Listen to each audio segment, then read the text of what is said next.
বাংলাদেশে ২০২৫ সালে ফ্যাসিবাদের পতন আর তার পরপরই নেপালে একই ধরনের গণ আন্দোলন। দক্ষিণ এশিয়ায় এইসব ঘটনা এখন আলোচনার কেন্দ্রবিন্দু।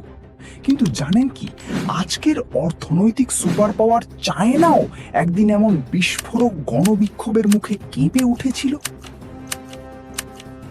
সময়টা ১৯৮৯ সাল। টিয়ানেনমেন স্কোয়ারে জড়ো হয় প্রায় ১০ লাখেরও বেশি ছাত্র, শ্রমিক ও সাধারণ মানুষ।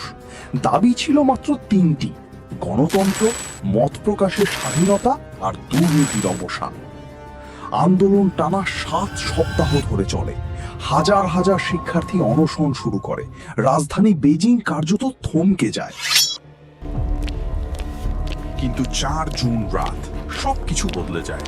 সরকার নামায় প্রায় ২ লাখ সৈন্য, শত শত সামরিক যান আর ট্যাঙ্ক। কয়েক ঘন্টার মধ্যে স্কোয়ার ও আশপাশের রাস্তা রক্তে ভেসে যায়। নিহতের সংখ্যা আজও রহস্য। চীনের সরকারি হিসাব বলেছিল প্রায় ২০০ থেকে ৩০০, কিন্তু আন্তর্জাতিক বিভিন্ন সূত্র বলেছে হাজারের বেশি। কেউ কেউ বলেন ১০,০০০ পর্যন্ত হতে পারে।